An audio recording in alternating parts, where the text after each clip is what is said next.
I live in a small but lively town in Massachusetts. Its local legends have fueled my love affair with the paranormal. It's a subject that fascinates me to this day. Coupled with insomnia, this passion led me to spend many nights at a nearby cemetery, hoping to see a ghostly apparition while walking through to pass the time.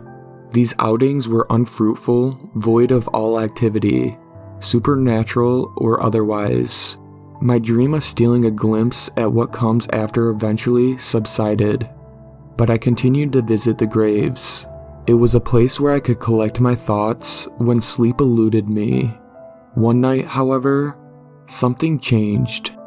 It was a dark spring evening.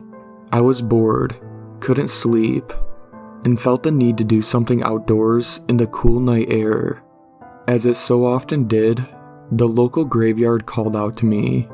I obliged, unable to resist the allure of its calming nature. Sometimes, I was even tempted to set up camp there and sleep amongst the dead. Knowing this would be frowned upon and perhaps morbid, I settled for my walks. They were enough to make me at least somewhat weary by night's end. After a couple of hours there, I decided on one last stroll along the headstones, an attempt to become tired before heading home. Upon starting my walk, I noticed something. There was a light on in the groundkeeper's shack. It wasn't like him to be working so late. This wasn't completely out of the ordinary until you factored in the large gaping hole nearby, big enough for several caskets. It was a miracle I hadn't fallen into it earlier in the night.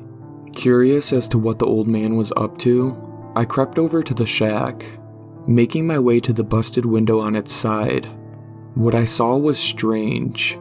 Inside were 9 men wearing tattered blue shrouds, partaking in a makeshift feast. The main course was an oily red stew with a horrific smell that permeated the shack's walls and ventured up my nasal passages, tempting me to gag. The men winced when putting it to their lips, save for 3, a tall man at the end of the table and the 2 sat beside him. When the feast was over, this tall figure stood up and addressed the room. "Hello, newcomers. I hope dinner has been to your liking." He spoke with a firm voice. It resonated throughout the shack and beckoned even me to listen. "Now that our bellies are full, Elijah will explain the rules of your impending trial." I listened closely. It seemed the men in the shack were part of a collective known as the Bloodlights.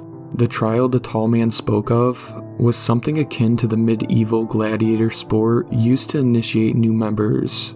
I listened on as Elijah divulged the game's inner workings. Fearful but curious.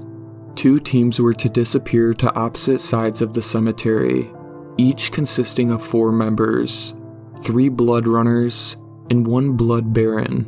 The initiates would be the runners, and the tall man's henchmen would act as barons. There was one more participant to be discussed. The tall man himself. He was the blood keeper. Though not on either team, he was the most crucial facet of the game. He kept and guarded what was referred to as the blood. I gathered that this referred to the red amulet hanging from the keeper's neck, as he firmly grabbed it every time the word blood was uttered. The job of the runners was to retrieve the blood from the keeper. The barons acted as counsel, overseeing each team and helping where needed. After Elijah finished his lecture, the blood keeper took over. "With every wound, there is blood. With every drop of blood, there is solace. Without death, there can't be no light." The keeper opened a large cupboard in the corner of the shack, revealing a woman, bound and gagged, futilely attempting to cry out for help. My heart sank. This was not your normal, run-of-the-mill cult ritual. I had to find help. But what if they heard me? Unable to nail down my next course of action, I was immobile, frozen in fear. The blood keeper continued. "The light of blood can only be seen in death." Pulling a large red dagger out from his cloak, He grabbed the woman and plunged it into her gut. I watched in horror as the life left her eyes. She began to shriek, but was soon cut off by a cut to the chest, followed by a final blow to her neck. I was mortified. After throwing his kill to the floor, the keeper pulled out 3 vials, filling each of them with the blood that dripped from his blade. This was the blood the runners were after, not the amulet. This is all the blood I have to offer. That gives, at most, 3 of you the opportunity to become bloodlights. And remember, you are being watched. Those who fail to collect must be disposed of. The same goes for any outsider you encounter. Corpses are to be thrown in the pit. Dear God, I was truly in danger. That's what the nearby hole was for, the perfect hiding spot for a mass grave. You must stop at nothing to obtain one of these vials. All others will be sacrificed. Your thirst for blood must be as strong as your will to live. The men exited the shack to begin the trial. I scurried silently to the wooden part of the graveyard and hid behind a large tree, not wanting to end up like that poor woman. I just needed an opening to escape without being noticed. Glancing out at the cemetery, I saw a runner knelt before a grave, eyes closed. I assumed this was a requirement before the game commenced, a perfect chance for me to make my run for it. Let the trial begin. The Bloodkeeper's voice echoed through the trees before I could take even a single step towards safety. My survival still hung in the balance. Using a moonlit pool of water by my feet as a reflective surface, I watched as Elijah and 3 runners strategized just 10 yards from my position. My heart was pounding so hard, I was worried they would hear it. Between the beating in my chest and the conspiring whispers that filled the forest, my ears were consumed with an unsettling symphony of torture. Just when I couldn't bear another moment, silence cut through the brisk night air like the keeper's dagger piercing that woman's skin. A chill then burrowed into my spine. The puddle's reflection bore no cloaked figures. Peering out from behind the tree confirmed that they were gone, or at least, nowhere to be seen. This was my chance. Looking off into the distance, I saw a tomb by the main road. Maybe 100 yards away, it would provide the perfect cover to escape towards civilization. But there was no way I could waltz over there without being seen. The woods wrapped around the cemetery, so running from tree to tree would strengthen my odds of survival. I took a deep breath and braced myself. Without so much as a second thought, I dashed to the next tree on the path to safety and took cover. I then gathered my wits and surveyed my surroundings. No cloaks in sight. I sprinted to the next tree and took another glimpse out at the world. The coast was still clear. As I was about to take off in the direction of my next hiding spot, panic set in as my feet inexplicably left solid ground. My blood ran cold as I was lifted into the air by some unseen force. The next thing I knew, my body was hoisted up and placed atop a tree branch. There, I was greeted by the unnerving sight of my captor, a blood runner. I didn't scream or try to get away. It would be no use. I sat there in terror and exhaled, what I thought would be my last breath. Instead of gutting me, the man spoke. "What's your name?" I was too shocked to respond. "Come on now, who are you?" He spoke clear this time, revealing a slight English accent. "Look, I noticed you at the window over there, eavesdropping. If I wanted you dead, I could have killed you then. I want you to help me." "Help you?" I asked. "Yes, I'm going to use you to my advantage. I take it you know what we're doing here, and you know the rules of the game." I nodded slowly, still shook. "Good. With you, I may be able to turn the tables and get the upper hand." I was frightened, but I calmed down enough to focus on the runner's plan. "See that tomb over there? That's where the Bloodkeeper is." My stomach turned. To think, this guy may have just saved my life.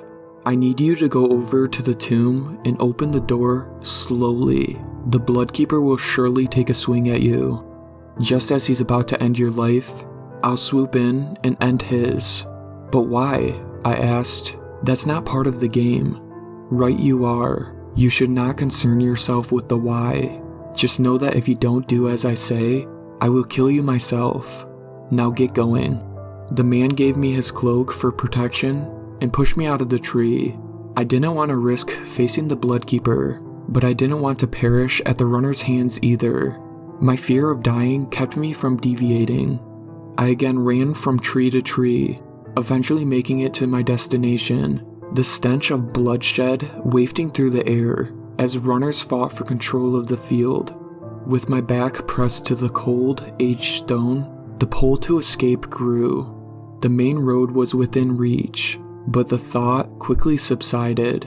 I was far too worried the Englishman would catch up to me and take his price. He was able to climb a tree and lift my weight into it without a sound.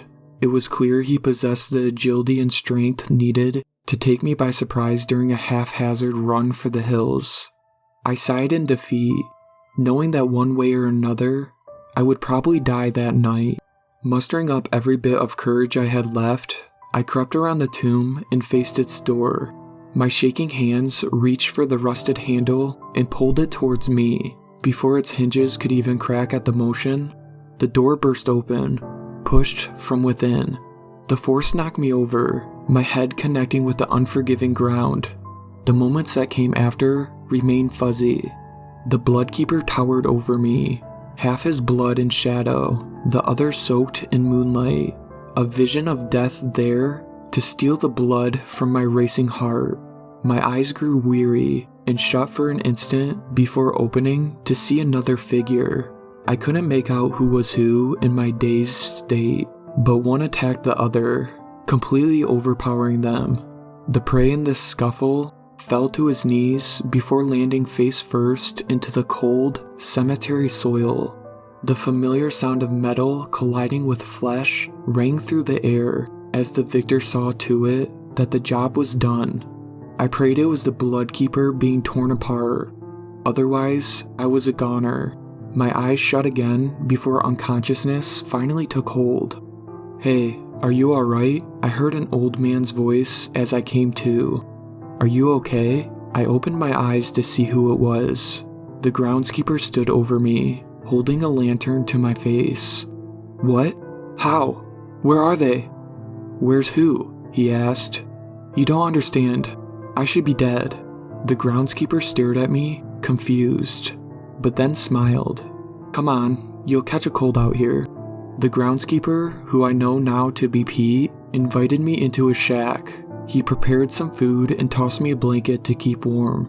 Thankful and in need of an ear to fill, I told him everything, despite how I knew it would sound.